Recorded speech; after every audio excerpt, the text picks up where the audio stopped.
Sí, Gorbea. Y la segunda pregunta, ¿no? Te voy a hacer la pregunta y voy a poner una reflexión mía en la pregunta. Y luego tú contestas ya lo que quieras. Se habla mucho, ¿no?, del precio del mercado que has comentado, ¿no?, referencia al vacuno. Históricamente, en el Estado, el matadero de Binefar era el que marcaba los precios, ¿no? Desde la época del clenbuterol, años 90, 95, en su día era en base a la conformación y a los estados de engrasamiento, ¿no? Y la reflexión que yo te pongo encima de la mesa es esta, ¿no? Si no somos capaces de abrir otras vías, otros precios de mercado en base a sistemas de producción más extensivos, digamos, más en relación con lo que es la cornisa cantábrica, más naturales, y en otras valoraciones de canales en base a la clasificación por razas cárnicas, etcétera, maduración, coloración de las canales, algo ha fallado, ¿no? Si el referente del precio del mercado va a ser el que nace en Binefar, o en este caso en el de la lonja de Salamanca, merece la pena, y quiero que se me entienda la pregunta, ¿no?, merece la pena que en Euskadi tengamos mataderos, comercializadoras, marcas de calidad, si en todo momento el referente del precio a pagar al productor en Euskadi va a estar fuera de la realidad de los baserritarras, va a ser ajeno a la realidad del sistema de producción que tenemos en Euskadi y, en definitiva, va a ser una implementación de un modelo del que siempre nos hemos querido diferenciar. Bien, yo te voy a contestar con mi idea. Yo lo he reclamado y lo he dicho de activa y pasiva durante muchos años. En Euskadi tenemos una herramienta muy buena, que si se hubiese querido trabajar desde el minuto uno, hoy tendríamos que ser referente al nivel de carne como se está hablando con la ternera de Galicia y que es referencia, o Asturias o una cosa así. Tenemos una marca propia que la estamos pagando entre todos los ciudadanos vascos. Es Euskal-Okela, es la K de calidad. Esa es una marca, propiedad del gobierno vasco, que la pagamos, su gestión y su historia la estamos pagando entre todos los ciudadanos vascos. Pero no sirve. Es una marca que va dirigida simplemente a los intereses de la comercialización y de la distribución. Y no se ha cuidado nunca al productor, en ninguno de los campos de Euskal-Okela, y me da lo mismo que hablen con los productores de esto y que digan la verdad. Hay una cosa es muy clara. Yo, cuando estoy hablando de una carne de calidad, no puedo ir al mismo tipo de animal pequeñito que se hace industrial, no puedo ir, porque aquí se está hablando que es que las terneras tienen que ser de 220 kilos, es que los machos no pueden pasar de 320 kilos. No, señores, ese no es un problema de producción, no es un problema de calidad de animales, porque las razas tienen su explosión en diferentes edades, volúmenes, tamaños, engrasamientos y tal. El problema es que estamos haciendo unos animales dirigidos a la comercializadora. Un animal de 200, yo trabajo con Pirineico, una novilla pirineica con 260 o 270 kilos, es una novilla sin grasa, es una ternerica jovencita, sin carne, sin sabor, sin nada. Cuando hablamos de machos, porque estamos hablando de carnes que se están pagando, estamos hablando de machos por ejemplo, lo que paga Aracay y lo que paga cualquier... Si pasan de 320 kilos en canal, te están descontando dinero, pero un añojo es de 12 a 24 meses, no es un añojo un animal de 12 meses, de 320 kilos a la canal. Un pirineico puro con unas buenas conformaciones, yo hablo pirineico, que es lo que trabajo, para tener en 320 kilos no se engrasa, no termina engrasando, no hace una carne. O sea, la carne, el pirineico tiene madura a partir de los 15-16 meses. Pero tienen que ser animales de 380 kilos, que donde hacen una grasa, un +3, un +4, hacen grasa, hacen carne y hacen sabor en la carne. Y cuando hacemos una calidad, tenemos que ir dirigidos a marcar nuestro propio producto, no que nos marque el de fuera nuestro producto. Tenemos que vender nuestro propio producto. No se usa Euskal-Okela. Euskal-Okela no se usa para diferenciar nuestro producto, para ser referente como producto. ¿Por qué coño no se? Hoy en día la carne, donde vale dinero y donde se paga dinero, en Madrid.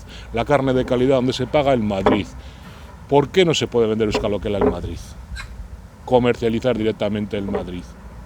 ¿Por qué antes Euskal-Okela solo podían ser carnicerías y hoy se hace despiece en Eroski, en no sé qué y tal, y nos están cerrando todas las carnicerías, toda la venta directa? O sea, ¿por qué? Porque se trabaja para la distribución. Se trabaja para la distribución y se trabaja para la comercialización. No se trabaja para el productor, para la rentabilidad del productor. Si a mí me exiges, yo ahora mismo no sé exactamente la cantidad, pero me parece que va a ronda entre 12, 11 o 14 euros. Cada vez que certifico un animal para el label, me cobran por la certificación 12, 14 euros más el animal. Me cobran el animal por la certificación. El pienso que uso me cobran más. O sea, porque tengo que tener un pienso específico. Y luego voy a salir a vender ese ternero 40 céntimos por debajo el kilo, que en un ternero de 350 kilos 40 céntimos son 200 euros, que es el beneficio del animal. Voy a tener que venderla por debajo del precio de otros tipos de piensos.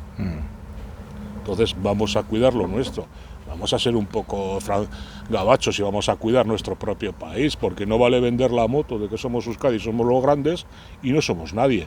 Cualquiera tiene mejor producto que el nuestro o más rentabilidad.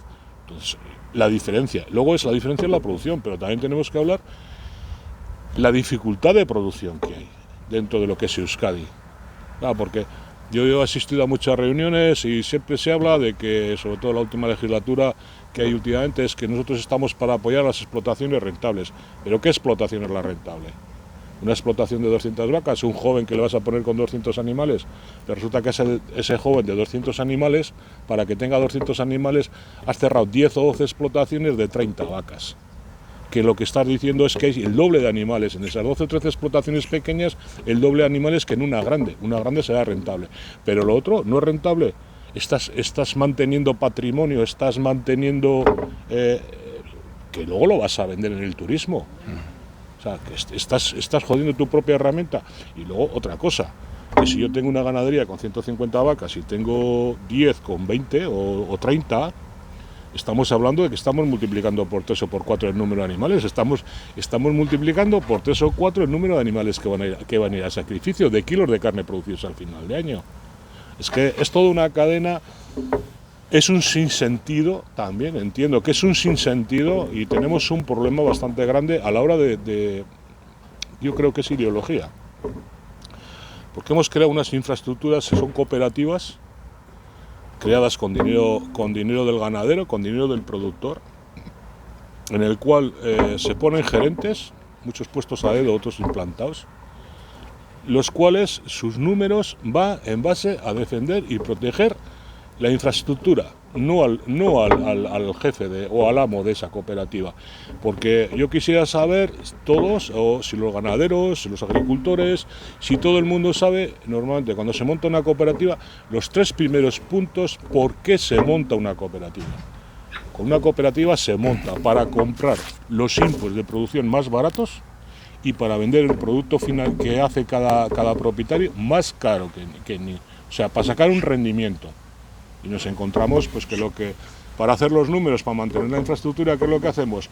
Estar en el mercado o por debajo del mercado para poder vender kilos, pero al mismo tiempo, como al socio es el que le compro o está obligado a comprar el propietario, le compro más barato. Cuadro los números, mantengo la estructura intermedia, que no tiene ni compromiso con la cooperativa, ni con nada, simplemente mantener, sin más. Orbea, te voy a añadir, yo creo que yo estuve trabajando durante años en Escolabel y yo creo que de las premisas cuando se creó Escolabel, año 92-93, una de las premisas era diferenciar el ganado local autóctono de todo lo que venía del Estado, ¿no? Yo creo que la clave es diferenciar el mercado local en un mercado de local también, ¿no? Si analizamos las fundaciones, como todas las herramientas cuando se crean y se fundan o se inician, siempre van dirigidas a una mejora, pero después se pervierte esa herramienta. En el largo del tiempo se va pervirtiendo esa. En su día el label empezó de una manera, se cambió el label a otra manera, no sé si por fastidiar a un grupo concreto de gente que estaba cebando o no estaba cebando, hubo unas guerras internas bastante importantes, pero luego aquello que en su día se crea, a los años se vuelve a cambiar. Ahora mismo tenemos Euskal Okela, Euskal Baserri, producto de caserío, tenemos 50.000 marcas que lo único que está haciendo es confundiendo a la gente. Y luego aquí tenemos que hablar. La marca es propiedad del gobierno vasco, pero la marca se está financiando con dinero público, con mucho dinero público, porque cada vez que en un frontón sale Euskal Okela, Euskolabel, cada vez que vemos las traineras, la liga Euskolabel, cada vez que vemos, la gente relaciona esa propaganda que hay con el producto del supermercado, pero nunca habla del productor, habla del supermercado, que es donde se vende ese producto. ¿Me explico? Entonces, eso es dinero que va dirigido a la distribución y a la producción, pero no compensa al productor. ese dinero va dirigido a que vendan más barato, porque ahora mismo se está hablando de que, creo que la última reunión que hubo en el gobierno vasco el viernes pasado de la carne, se hablaba mucho que no había derecho, que se nos ha subido un 15, un 20% o no sé cuánto el precio de la carne, que joder, que no puede ser el productor, pero nadie habla que si a mí me suben 40 céntimos el precio de venta de carne en el lineal son 3 o 4 euros más. Nadie habla de los márgenes comerciales que hay intermedio. ¿Dónde están esos márgenes comerciales que hay intermedio? O sea, no sé si me explico. Porque claro, a mí me puede subir 20 céntimos, pero al final el consumidor paga 2 o 3 euros más el kilo, ¿eh? ¿Dónde están esos márgenes comerciales? ¿Me explico? Y eso es lo que tendríamos que analizar cuando estamos hablando que es una marca propiedad del gobierno vasco, que es el gobierno vasco el que tiene que gestionar la marca, el que tiene que desde un principio marcar precio de venta del ternero y precio de venta de carne final, y marcar todo lo que es la cadena, y el precio y los márgenes comerciales en la cadena, porque es su propiedad. Y tiene que gestionar su propiedad. Y yo creo que a esto lo tienen que decir los 3 millones de vasquitos que estamos. Oye, ese dinero que se gasta, ¿cómo se gestiona? Y sin más. Eskerrik asko, Gorbea. Yo, mira, antes de finalizar, sí quisiera transmitir una cosa, ¿no? Se creó este canal hace 5 o 6 años con la intención de compartir. Yo tengo unas ideas bien definidas y bien claras, pero lo que no quiere decir es que las mías sean las mejores y no estén en la obligación de compartir otras ideas, ¿no?